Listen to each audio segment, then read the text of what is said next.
Hey YouTube, I just thought I'd make another video real quick. My channel's named Granny Goes because I go lots of places, and actually was my husband's idea to name it that. Oh, I guess I could take my sunglasses off. So here's my teeth. What do you think?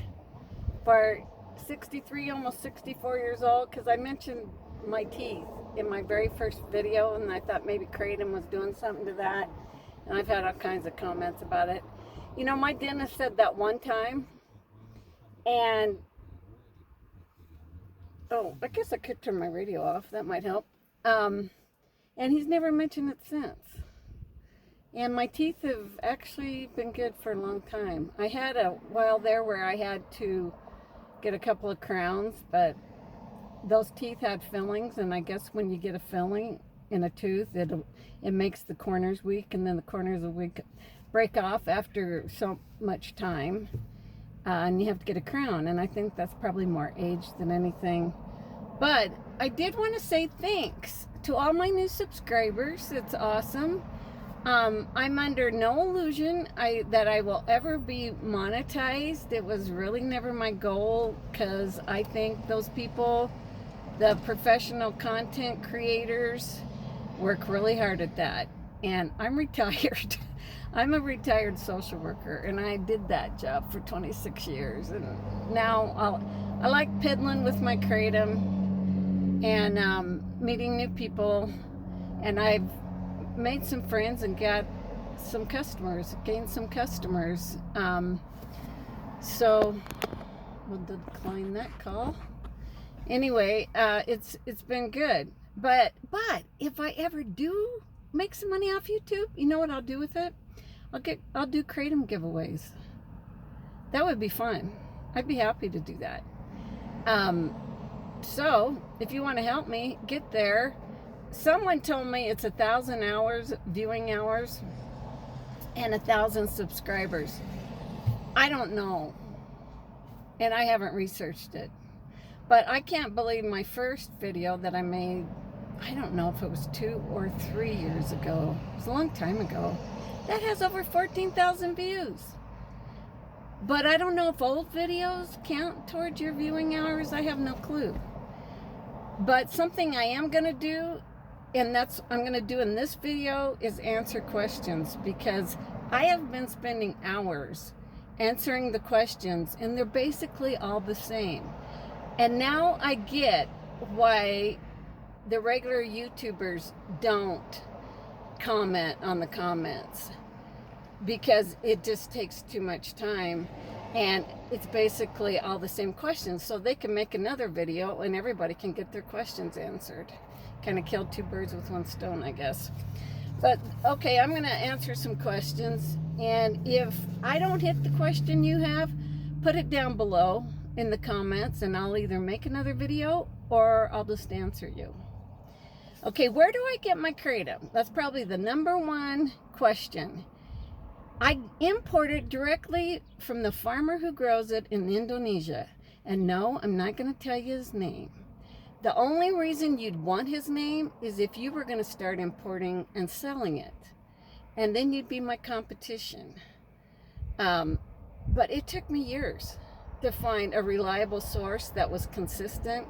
And you know, there's tons of pop-up vendors, they call them in Indonesia, where they're here today, gone tomorrow.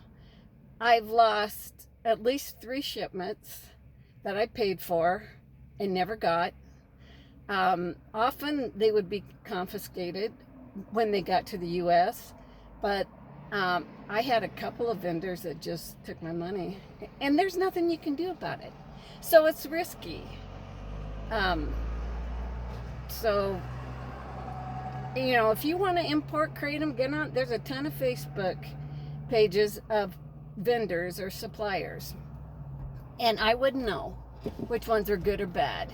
All I know is I went through several bad ones before I found the one I have now, and I've been with him for years. And the kratom, you know, it's different because he grows it. You know, you don't get the same product every time, and sometimes it even looks different. Like my last shipment I got in, the white actually looked white. It never had before. I've had it look really light brown, and I've had it look light green. But it actually looked white this time, so that's kind of different. But he just knows what he's doing, and he's honest, and he's available. So anyway, that's where I get my kratom. Can you buy from me? Yes, you can. I have about 15 customers that I've had for years and years. And once people start buying from me, rarely do they go anywhere else. And we just communicate on Facebook Messenger or email or phone. They all have my phone number, and let me know when they're ready to order again. I send them an invoice. They put their credit card number on it, and that sets up PayPal shipping, which is nice. So as long as you've got your right address in your PayPal account, then it comes to your door. It's no problem. And I use those priority flat rate shipping bags, and it's $10 for a kilo. Okay, what strain do I take, or what strain should you take? Okay, I have answered this a million times, but this will make it easier for people because you won't have to wade through all those comments. All kratom is good for pain, depression, and anxiety. And those are the main reasons people take it. And it doesn't matter what strain you take, it is going to be good for that. The rule of thumb on what you should take, what strain to take, or just what color really, it's all basically the same strain, is the time of day. So white, it's called white for flight, green for in between, red for bed. So that's just easy to remember. And if, money's no object and you can have all three colors on hand, that's great. Oh, and I buy Meng Da, and sometimes my supplier calls it Meng Da, sometimes he calls it super, whatever, but it's whatever he has on hand that he's tested, and it shows the highest alkaloid levels. And that's what you want. So why mess around getting anything else? And I did have all kinds of names for years, and the supplier I have now, he said, Sharon, that's all marketing. It's like Thai. Well, there was a real famous one. Thai Red was real famous at a time when kratom was terribly illegal. I mean, there's no way your kratom, a Thai Red strain, came out of Thailand till recently, and it's legal now. But that's been popular forever. Green Malay is real popular. Very little kratom comes out of Malaysia. I mean, some, but most all of it comes from Indonesia, from the same area of Indonesia. So if it's good quality and it's pure and it hasn't been adulterated in any way or had a lot of pesticides used on it, it should work fine for whatever's wrong with you, or whatever reason you're taking it for. And just the time of day. You don't want to take the white before you go to bed. Now, I can take green before bed, and it doesn't matter to me really, but I don't sleep that well anyway. So I do, if I'm going to dose before bedtime, which I don't very often, I'm going to use the red. How much should I take? Kratom is so individualistic. I think that's a lot of what the withdrawal has to do with. It's so individualistic that you'll have to find your own dose. I would just start small. And for me, I took it for like 14 years, maybe 15, I don't know. I'm not taking it right now, but I would take like a level teaspoon, like a nice teaspoon. That's what I took, like twice a day. But if I take too much, I found that sweet spot that would work for me, and I never had to take more. In fact, if I got too much, sometimes I would get a little too much. I get real nauseated. So I don't get how people are taking spoonfuls of it. I don't know how that happens. And it could be, maybe if they used hard drugs, their system is used to stuff like that. I never have. taking drugs. So my system's very sensitive. But you'll find that, you just experiment with it and start with less. And remember, with kratom, less is always more. A bigger dose won't do you any good. In fact, if you dose heavily for very long, it's going to totally quit working. And if it has quit working for you, the best thing you can do is just take a break. And it takes about 3 days for it to get out of your system and for the receptors in your brain to go back to normal. And if you will do that, consistently, like every couple of months, every 3 months, kratom should work for you for the rest of your life. Now, it's hard, you'll miss it. Or I know people that don't take it on the weekends. They need it for work. It helps them focus. It helps their pain. It keeps them employed. And they just don't take it on the weekends. Well, that would work. You'll never get dependent on it if you do that.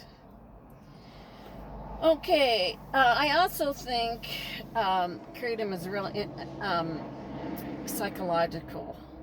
I have always had this experience with it that as soon as I took it, I would feel better.